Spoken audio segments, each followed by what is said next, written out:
It is time for a special Sunday night edition of Shakespeare's Coffee Break.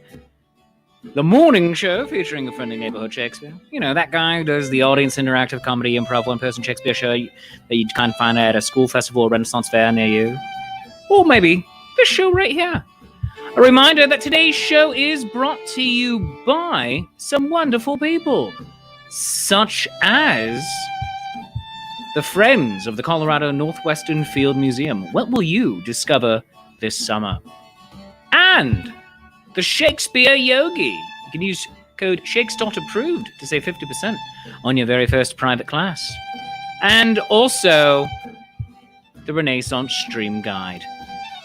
Your TV guide of Renaissance Festival entertainment streamed live on the internet. Over 70 shows every week. Check them out. And now, let's get into the show proper.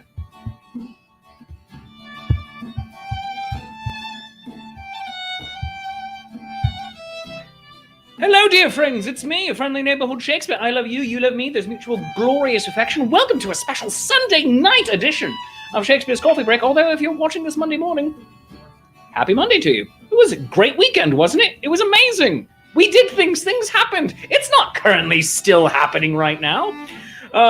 Welcome to my living room. Hello, and it's a weird angle. You might be thinking it's a very weird angle because it is. And let me show you why. Because I had a whole setup over here. I'm going to show it to you. I had my whole setup. See, there's the computer. There's everything. Oh, but look, there's my cat in my chair. And May Hammer was saying, oh, Shakespeare just claimed to be the cat the entire time. So we're like, oh, hello, I'm Shakespeare. I'm a cat now. Meow. Yep. But I figured that, maybe internet, I should just, still be me a little bit. I don't know. But here is my co-hostess with the co-mostess, May Hammer.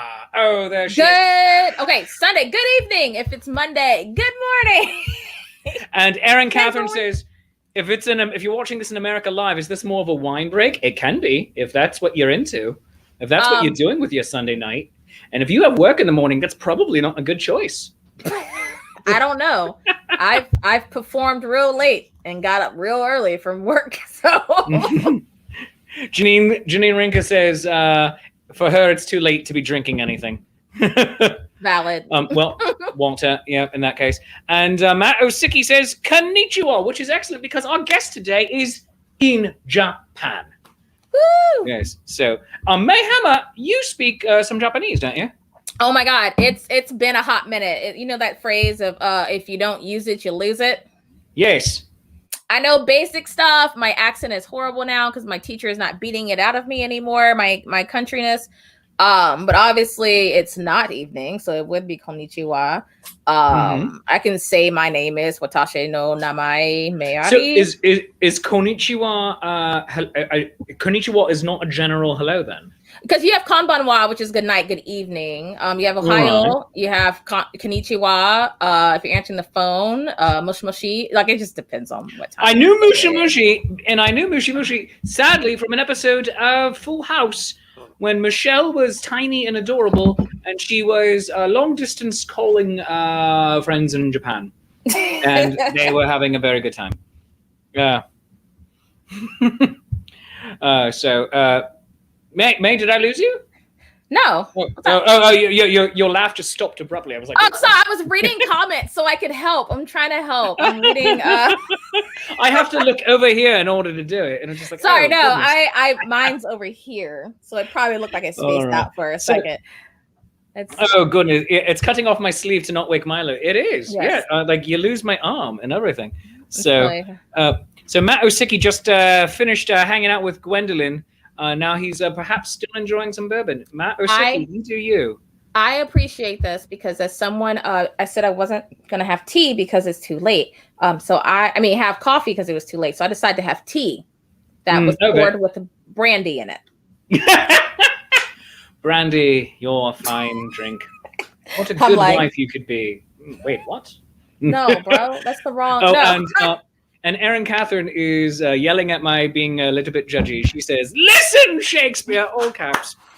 Her beloved doctor accepts her walking into the office with her sunglasses on and saying hello.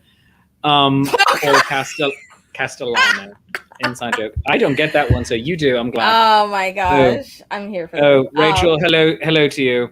Hello, and hello. Erin is here for your outfit, May. Yes. And Michael Sirocco says you're having a hot toddy. So we'll call it that. Let's There's call no it lemon in it though. Oh, okay. All right, fair enough. But May, let us bring in today's most welcome guest. He is an actor. I first met him, oh, sweet dear baby Yoda, 17 years ago now at this point. Yes, when he and I worked together at a Renaissance fair in Pennsylvania, of all places.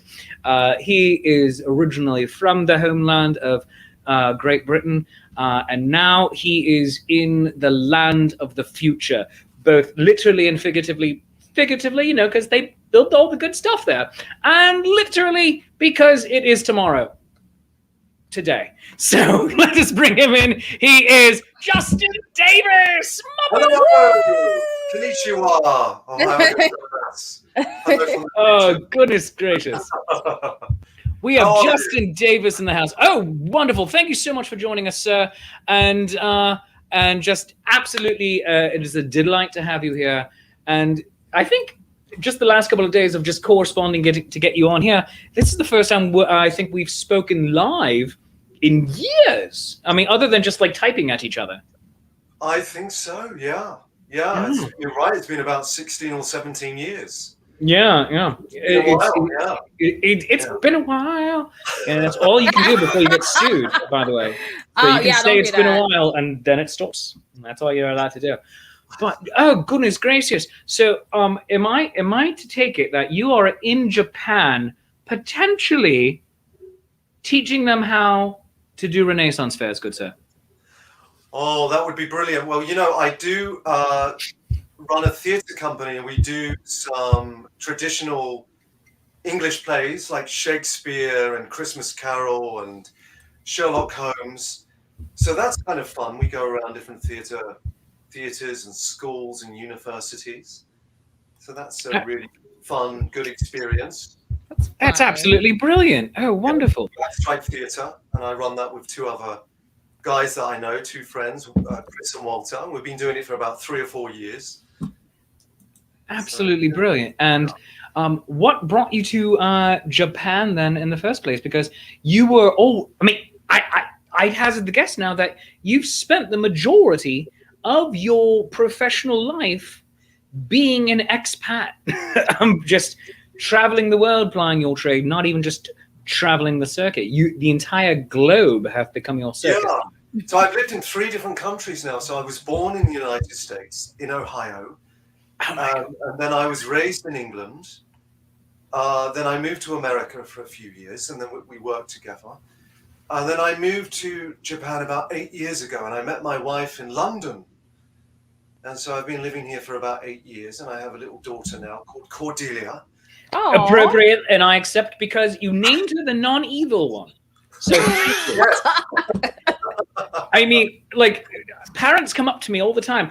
We named our daughter after one of your shows. I said, oh, fantastic. What'd you name her? Regan. And I'm like, okay. Obviously, you're hoping for power for her, but maybe we should raise the scale of morality. I don't know. And hopefully they're trying to take the name back. Maybe that's all they're doing. Yes. Reclaim the name. Reclaim the name. And Erin Catherine, even though she watches this show all the time, and she deals with my British accent on a regular basis, she says I love Justin's British accent. So you have out-Britished me. You know what? I'm leaving the show. Very much. Okay. Anyway, now that he's gone, hello. One of the all right, I'm back. Anyway, you're twisting my arm. When we used to, those many years ago when we did the Renaissance Fair, it was a really wonderful experience because we did stage combat, juggling, improvisation, and we did a lesson in British accents. Do you remember? Oh my gosh. My favorite bit with it was when people were believing mine but not yours. Yes. What? Yeah, I did. I remember that a couple of times. Like, oh, I love your character, but the accent needs a bit of work. But yeah. So, one That's thing funny.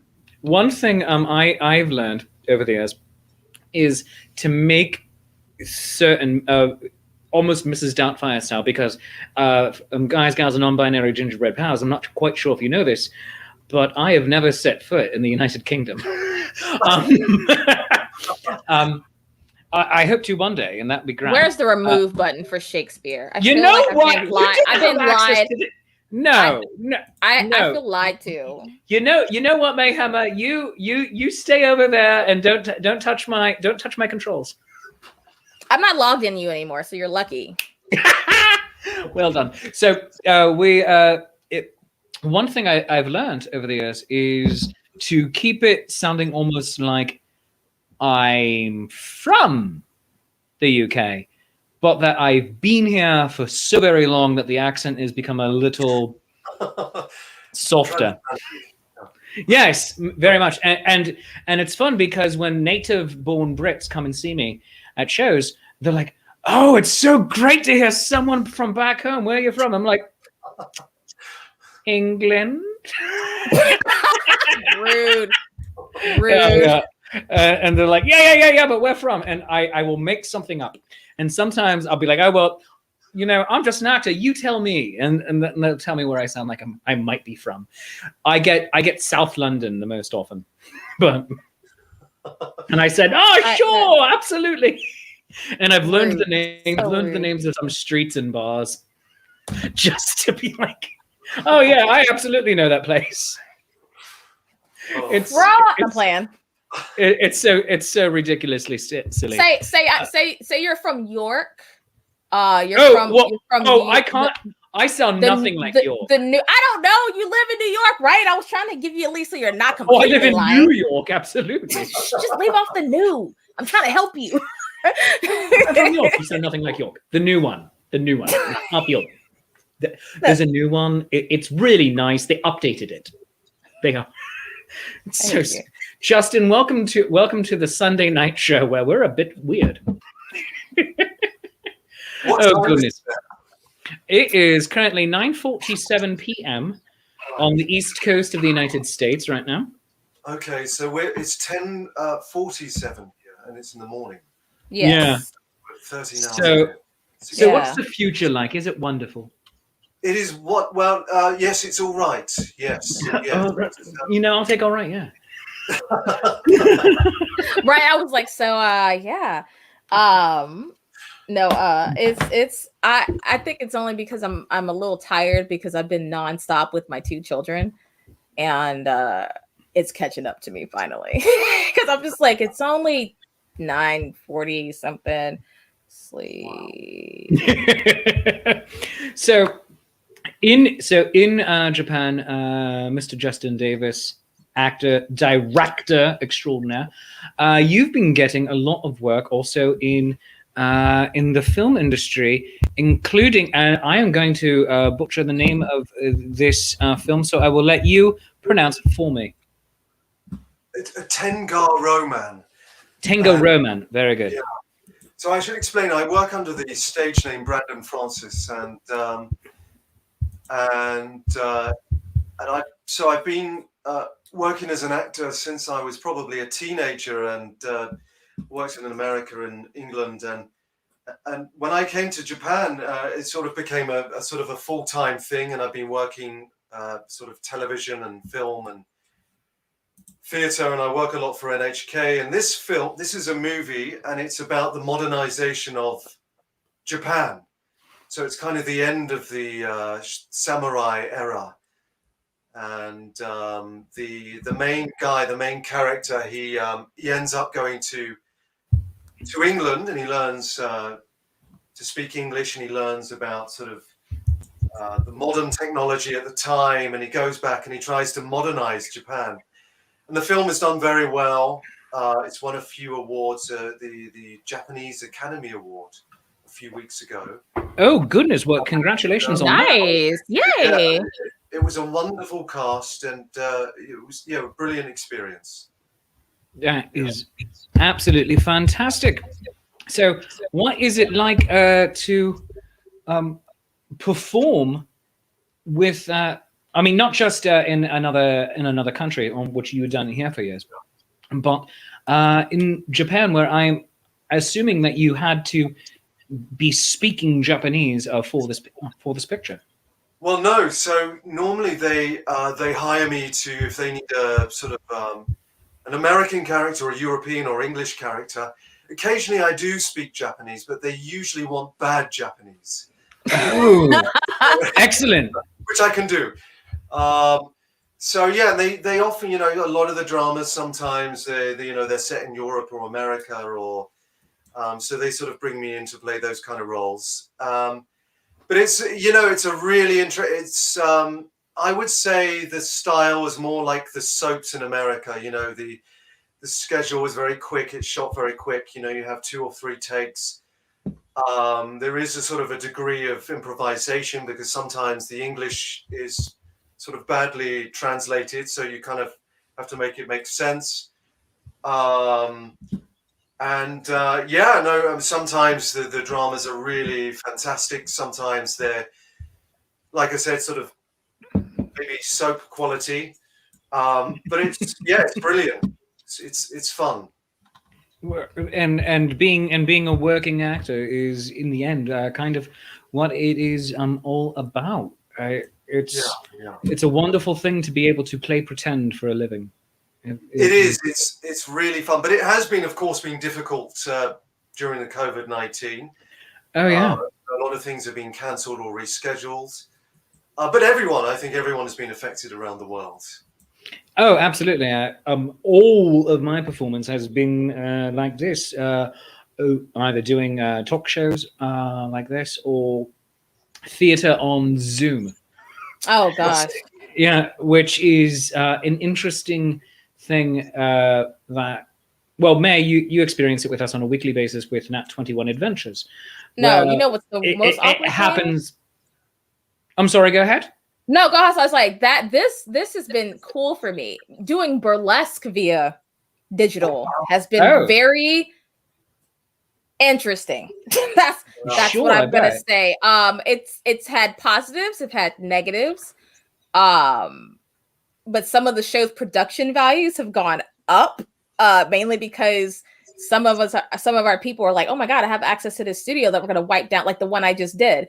We literally had a band come in and get filmed. All the performers had a whole backdrop set up for them, and they edited this whole thing because this dude that did editing was bored and literally edited the whole thing like a movie. And I was like, holy crap, what? That's fantastic. Can I see it? But it's true. It's been hard doing all this stuff like virtually because I feed off of people. So when I'm staring at my camera recording stuff, I'm like, and that's why I like doing some of the shows where the goal starts becoming, when we're performing via Zoom, and I'm assuming, Justin, you've done this now at this point too, make your scene partner crack.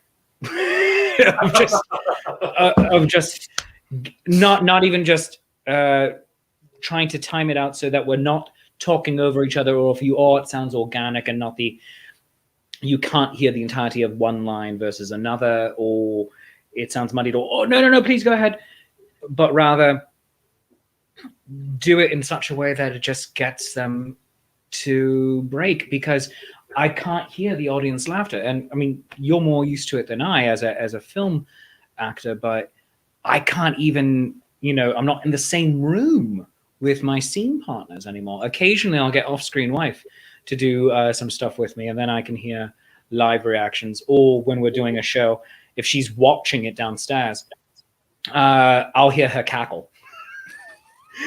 but that's about it. That's the extent of my audience.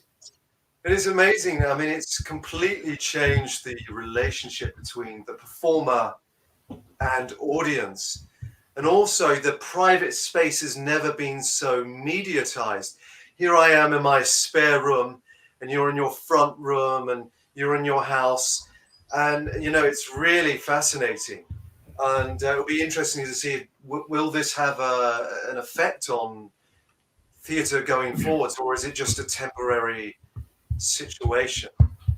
So it's been very creative.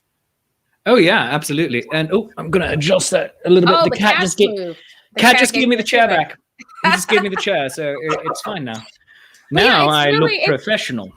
Right. Look, I'm literally hiding all my equipment back here. But it's really interesting because as someone who's used to live theater and used to live stuff, I don't know. It's just odd. It's just odd because I've only been in one TV show where it was really weird. I was not used to being more than just a random walk-on person in the crowd, where I was actually like part of the dance scenes and stuff. And it was just so weird because there was no noise. It was just, they were faking it.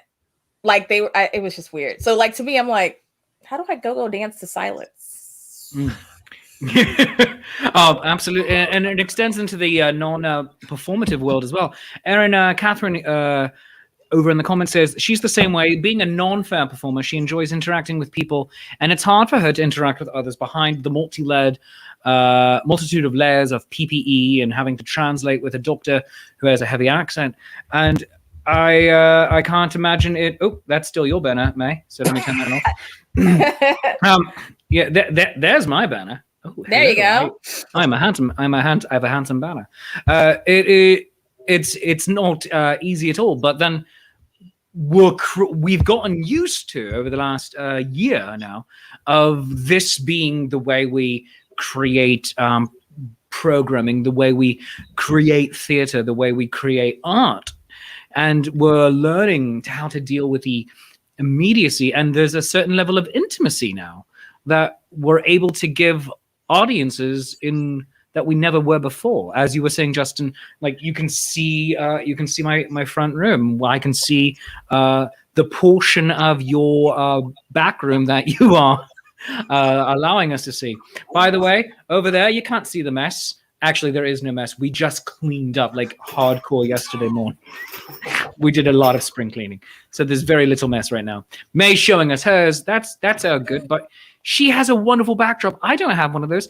In a year, did I buy a green screen? Did I buy green screen paper? Did I buy banners? No. In a year, I'm like, I'll get it. I just got this. Like, I got tired of people being nosy at my expensive equipment back here. Like, how much did you? Don't worry about that. You don't even know where I live, because no. Yeah. But it's really weird for people seeing my house, because as like a burlesque, we try to keep our private lives private, because we don't want weirdos. And now everybody knows my front room is full of antique furniture from England and Austria, because my husband's family is Austrian mercs from back in the day. So like, they're Hessians, and so they acquired all this stuff. They're like, oh my God, May, your living room, all that furniture. I'm like, see, this is what I want y'all to know in my life. Absolutely. And it's fun. Now, so Justin, for you, how much in terms of how familiar with the technology have you had to become? Like, did you get requests for green screens or anything like that in your distance performance? It's been difficult. Yeah, because I sometimes we're on the sets when we're rehearsing. We have to wear a mask and then a screen. And then we have to sort of slightly social distance. So there's all these kind of protective procedures that we have in place. So that's been really strange.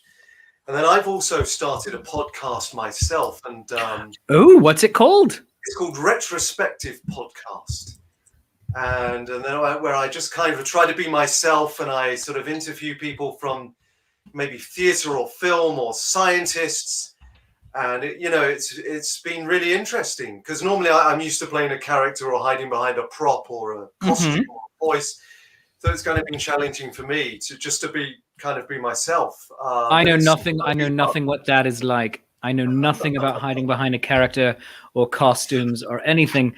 I am deeply authentic at all times. As you can tell, as there is no artifice here. None.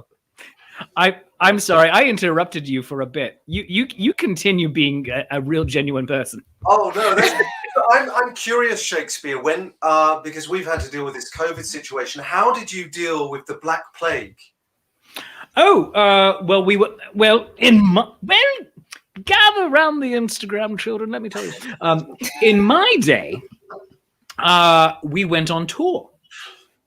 Yes. And it was a bit different because your entire company usually got to go. The theaters in London be shut down. Sometimes you could go to another center of art and commerce. Maybe you can go up to York, for instance, or Bristol. But usually just hit the road. You went town to town. But you would also start doing, in the plague years, the house shows. You would go to the great houses and people would come there to see theater, to hear concerts, to do the art. And to an extent, that's what we're doing now with everyone at home, the theaters being closed. Everything is a house show. Everything is a home concert, because not only are we in your home, as the viewer, which we've had for 70 odd years with television, but now you are also in ours at the same time. And it is odd, it is weird, but it is fulfilling because people are supporting us. They are helping us still make this weird art form happen and work, I find. All right. Yeah. Yeah. And I think that is a good place to pause to pay some bills. So we'll be back with actor Justin Davis in just a moment. But we have to let you know that this show is brought to you by some wonderful people who have decided to help pay our bills, starting off with the Shakespeare Yogi. Leonard Chillingarian, the Shakespeare Yogi, is... Oh, where'd the ad go? It was just up on my screen and now it's not.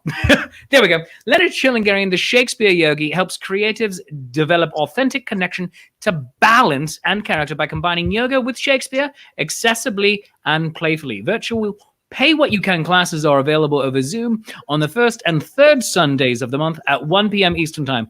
Recommended $5 donation, and all creatives of any kind are welcome. Virtual private lessons are also available by appointment, and the private lessons are built to the individual needs and goals of the individual creative. Those private lessons are valued at $50, and you can use my code Shakespeare.approved for a 50% discount. For more information, access and payment information to the Pay What You Can and private lessons, I want you to email Lena, the Shakespeare Yogi, at theshakespeareyogi@gmail.com, or slide into her DMs. That sounds so weird and possibly dirty, but it's not. It's just a phrase we use. But slide into her DMs on Instagram at the Shakespeare Yogi. The Shakespeare Yogi, hey, nani, namaste.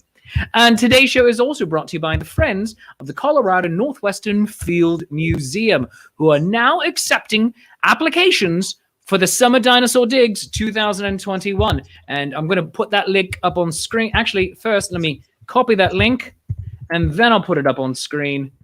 So I'm dropping it into the comment over here, too, so you can go actually make it clickable.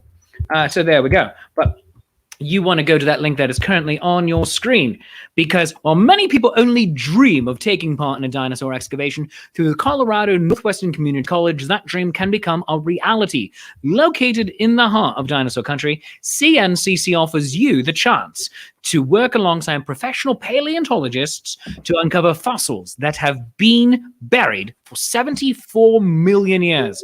During a 2-week session, you will learn about paleontology by digging, brushing, and uncovering a unique fossilized specimen. There is no experience required to take advantage of this amazing opportunity, only a passion for experiencing fossils up close and personal.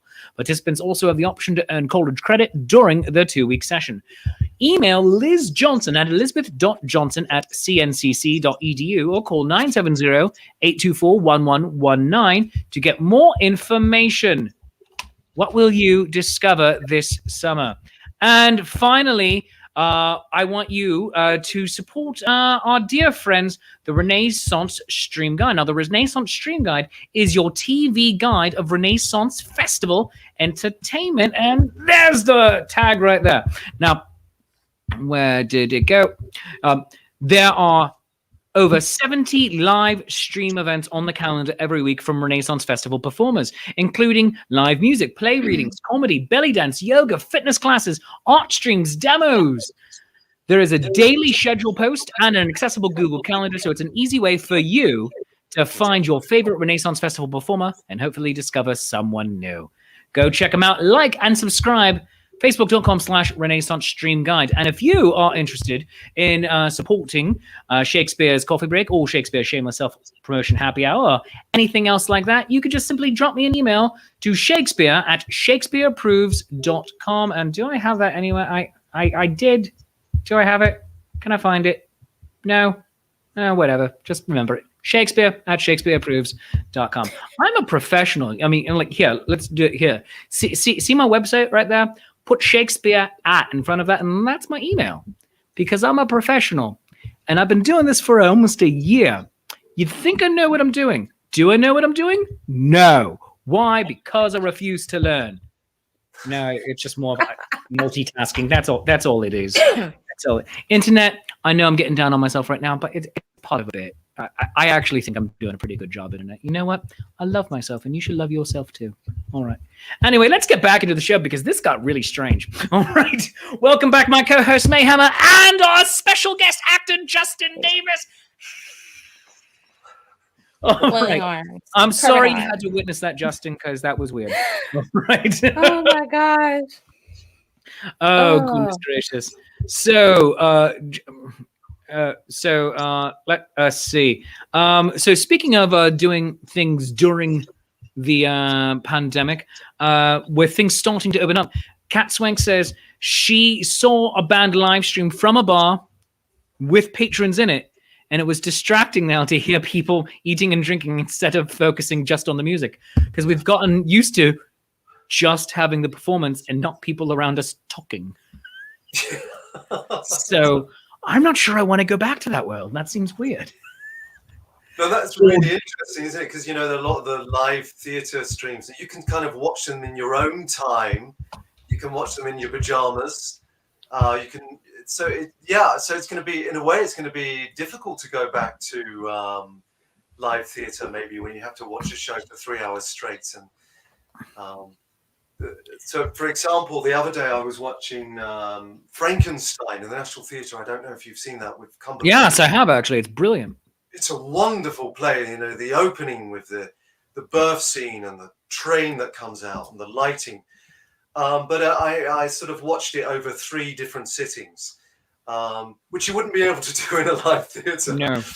So yeah, it's interesting. It's odd. I mean, I long for having that live in-person experience again, not just as a performer with the audience, but as a consumer of that art. But I don't know if I want someone sitting that close to me anymore. I mean, really. I mean, I imagine you have them in Japan as well, but the stadium-style movie theater seating where you have a chair actually about as big as this, where you can spread out, you can sometimes put your feet up, and the nearest person is a good 5 feet away from you. It's just like, no, hey, over there, how are you? Sometimes, like, there are 2 of them put next to each other, almost like a love seat. And so my wife and I were able to sit next to each other for it. But I don't want to be up on people anymore. Like, oh, hey, how you doing? Are you enjoying this show too? I'm really happy to just not have to worry about a babysitter.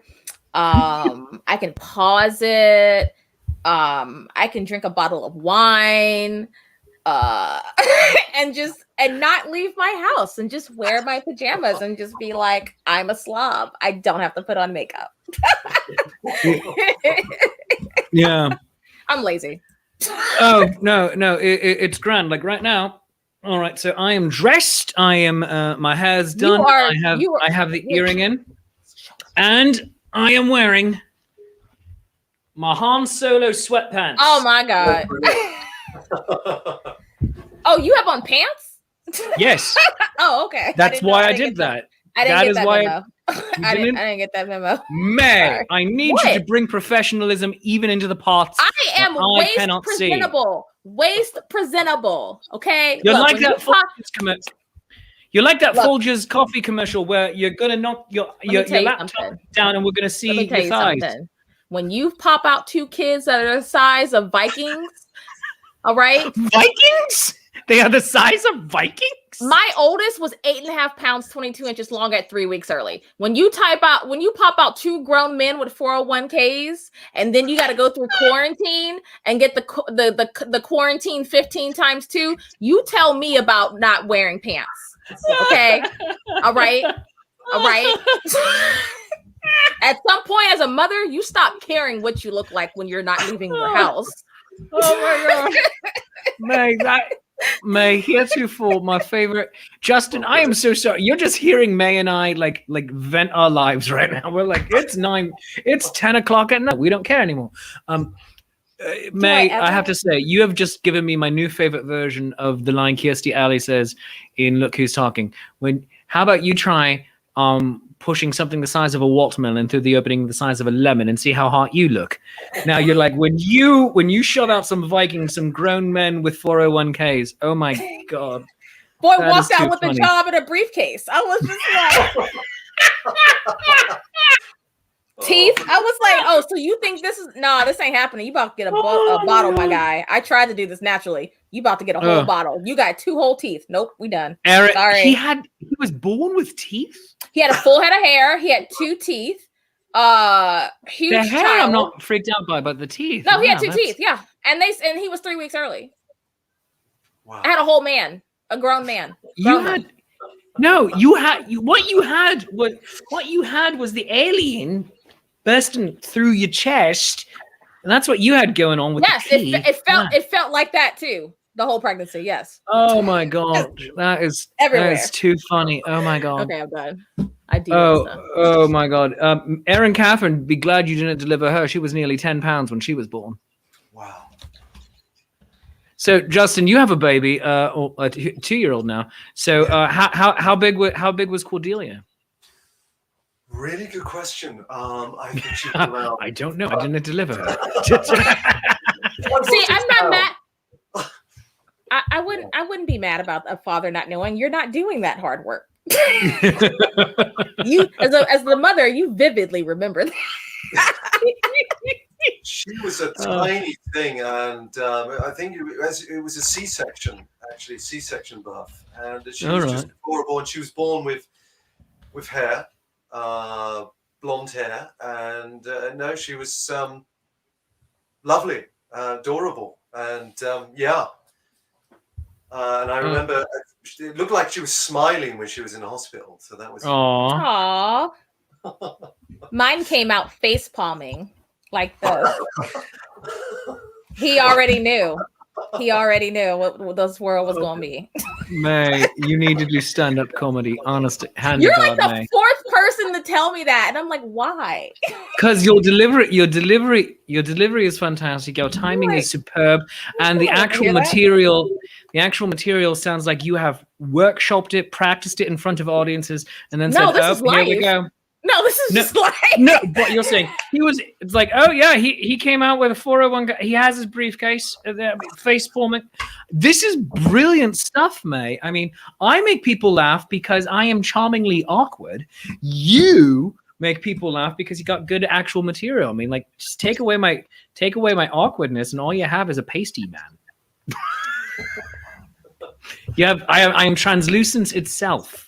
My husband is too. He's a ginger. I mean, like, turns into a crawfish. I mean, if I didn't have the green doublet on, you would not be able to see me. This is a gray wall. I'm on a white chair. I'm wearing a white shirt. It would be just like, oh, all right. Oh, there's a beard. I am assuming there are other features. I mean, dear sweet baby Yoda. Oh, goodness gracious. Anyway, we have a guest. Let's talk to him. So, I have a really random question, so don't sue me. That's what we do. That's what we do on this. It might have a follow-up question depending on the answer. Choose one: Mortal Kombat or Street Fighter. Oh, I'm Mortal Kombat. Awesome. Follow-up question. How do you feel about the new movie coming out? Because I'm screaming internally because I'm excited. Right. I don't know much about it. I haven't seen the trailer for it. Watch it. I have to check it out. Watch it. I'll have to. Yeah. Okay. Brilliant. All right. Follow-up question.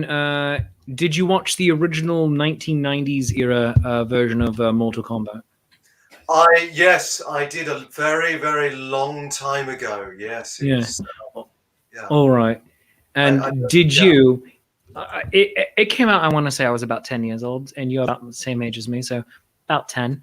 And then the sequel comes out, and I'm like, and a 10-year-old, the original Mortal Kombat kind of great, and the sequel comes out 2-ish years later, and as a 12-year-old, I'm like, this doesn't need a sequel. I was very confused when the sequel came out because I was like, what is happening? Like, well, Raiden was also a different person entirely. Yeah, I mean, that didn't shock me because I've seen that happen. I mean, we saw what happened with Gladiator when that dude died in the middle of it and they had to like Photoshop his face onto it and stuff. So I mean, it's fine. Like, things happen. People say screw it. But that didn't. We hadn't seen that yet, though. I mean, like, remember, I'm a fair shade older. Oh than yeah, you, so. I probably watched Mortal Kombat about the time that. I'm sorry. I paid money. Oh, my parents. My parents paid money for me to go see that picture. What year was this? It was early. It was a while ago. Am I going to have to look this up on the internet? I'm looking it up. Mortal Kombat. I can't spell. Justin, welcome to how we do this show. This is not. We are very. 1995. I was. All right. I was 14 years old. All right. I was 14. I was 8. And I still watched it. I paid money. I paid my parents hard-earned money to watch that movie. My friends were heathens and they bootlegged it. So we couldn't watch because it. You were later. We were underage. You were in an age there was no longer necessarily dial-up internet. I had to listen to my phone scream We at had me. dial-up. We had dial-up. What are you talking about? I had AOL. I love how you said that with. I love how that you said that with umbrage. We had dial-up. Are you still? Do you still have like 100 free hours on that disc? Dude, I still have one just for giggles. I really do, just for giggles. It looks like crap, but I still have one. So we're Justin and so Wi-Fi was not a thing yet in 2004 when Justin and I worked together. And if you wanted internet in the actors' housing, you had to pay for a phone line to your room to get it. And so I paid for it. And then I had there were I think there were 4 or 5 people who paid for them. But I had 12 different people all offering me $5 a week in order to use the internet in my room. Bank. For a 23-year-old actor, I did okay. Yeah, it was people coming in. I was like, "Oh, you're helping to pay for my car. Thank you very much." And it was fun. There was one guy who would bring in not a laptop or anything, but just his entire. Because I just had a desktop computer, and there was one guy who brought in his entire desktop computer into my room, would plug it into the internet, be on it for 2 hours. And then leave. Ryan something. It was so funny. Yes. Yeah. Tall, awkward guy. Yeah, I remember. Yeah, he was. He loves. He was a gamer. He liked playing computers. Yes, he was. Yeah. Oh my! But one night, he was involved in World of Warcraft, and he wanted to play it in the middle of the night. And he's like, "Oh, can we just hook it up in my room?" I'm like, "Maybe, I don't know." We plugged it in his room, no internet, and so he wanted to be in my room, and I'm like, "No, I'm trying to sleep." Boundaries. It's 2:00 in the morning. And so what he did is he went to the store, presumably Walmart, because it was the closest place. He went to Walmart, got a really long cable to run it from my room to his room. So going down the hall. Wow. Just so he could. Subtle. Yeah. And he was just like, "I need you to plug this in." And I'm like, "Oh my God. Do I need to plug real this? Aggressive. That's real aggressive. And so then my roommate got up to go answer the call of nature in the middle of the night, trips on the cord. It comes out of the wall. Right. He doesn't know. He just knows there's a cord. Oh, whatever. Goes on, and then echoing down the hallway, we hear, "No!"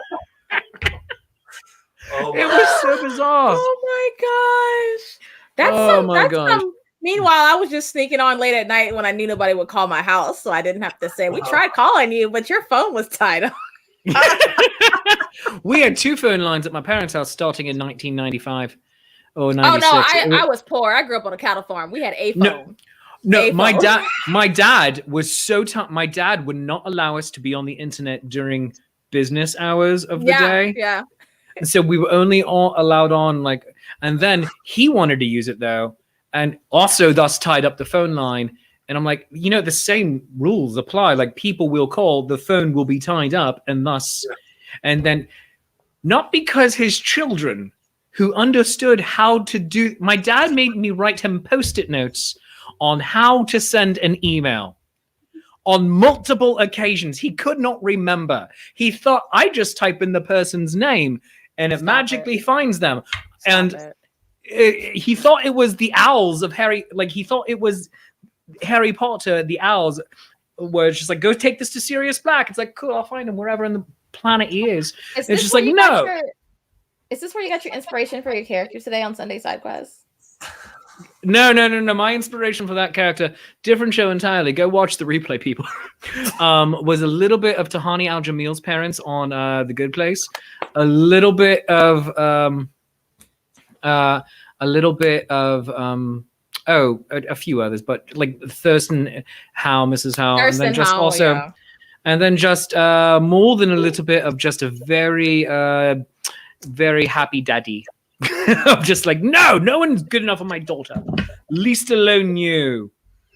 I'm done. It was good, but it was. But also Gomez and Morticia definitely started coming out in the two of us. It was fun. So that was a fun tangent. Justin's like, do I need to be here for this? No, anyway. Yeah, it's amazing how far the internet and technology's come. I remember when we in my high school we tried to dial up the internet one lunch break, and it took the entire lunch break. It took the whole lunch break. It took half an hour just to dial up, and then of course the internet, the website would sort of slowly kind of load on the screen. And now of course we have 4G and 5G, and it's kind of instant. It's amazing. You can download things, you can stream things. We can do this, and this is brilliant and wonderful, and it allowed you and I to be here today. So friends, he is Justin Davis, actor. Justin, again, what is your IMDb name one more time? Brandon Francis. And go check out the film Tango Ramen. Go watch it. I am sure it's brilliant. For Justin is brilliant, and he does not do crappy stuff unless they pay him truckloads of money, and then he was like, I'll do whatever crap you would like me to do, because hey, that's not selling out, people. That's cashing in. All right. My co-host, of course, is the amazing, the talented, the lovely May. Oh, you're not May Hammer, you're Justin. The lovely, the talented May Hammer. You can find her on Facebook, May.Hammer, Instagram, The May Hammer, Twitter, mayhammer.com. And if you'd like to show us some support in a fiscal sort of way, you can tip her on Venmo, Cash App, PayPal, or even send her a cup of coffee at coffee.com/themayhammer. And I, of course, dear friends, am your friendly neighborhood Shakespeare.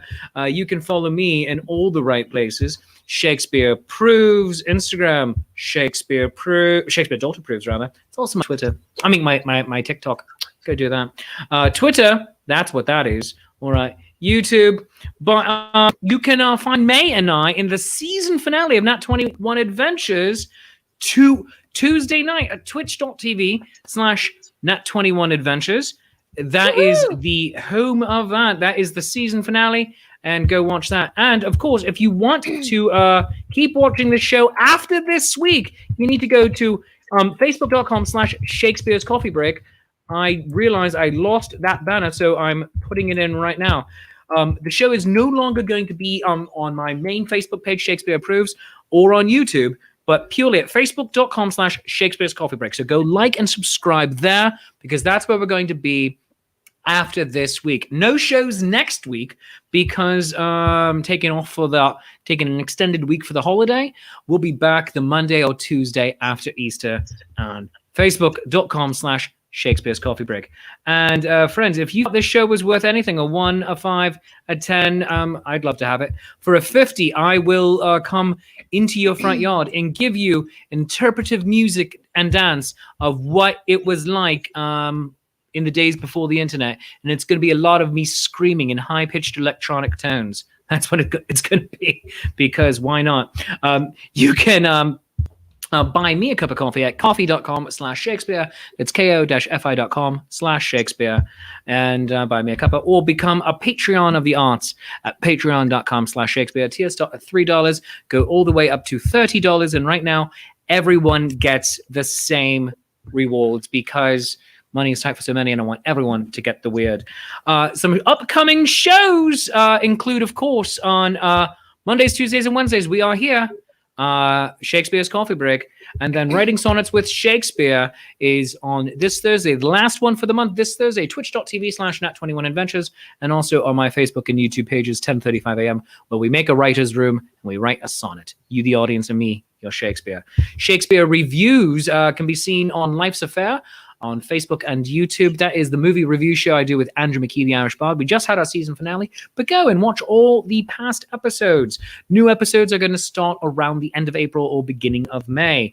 And then on Friday night, we have Shakespeare's Shameless Self-Promotion Happy Hour. It's going to be a grand old time. I'll be announcing tomorrow who the guests are for the March finale. And then next Sunday, a week from today, as we're doing this, you can join me for a wonderful benefit show, the Stonewall Sports Virtual Show, the Virtual Show Tunes Talent Show. It's Sunday next week, and that's going to be starting around 7:30 in the afternoon. It's going to be a very good time. And then I'll be in person finally for the first time doing a Renaissance Fair in nearly a year and a half at the Smithville Renaissance Fair, April 24 and 25. So join me for that. So much going on, and more streaming shows, including Pixelwick, the virtual Renaissance Fair on my birthday, April 23rd, Shakespeare's birthday. Also in the city of Chicago, Talk Like a Pirate Day. Because that's the same, obviously. But on behalf of our guest, Mr. Justin Davis, my co-host, Mayhemmer, I am your friendly neighborhood Shakespeare. I love you, you love me. There is mutual glorious affection. And friends, until the next time that we see each other, make sure that you stay classy, San Diego. Go out, buy someone a cup of coffee. Wave at them on the street. Stay masked and 6 feet apart at minimum. But hope is on the horizon. We're all getting vaccinated. And we'll see each other really soon. Bye-bye.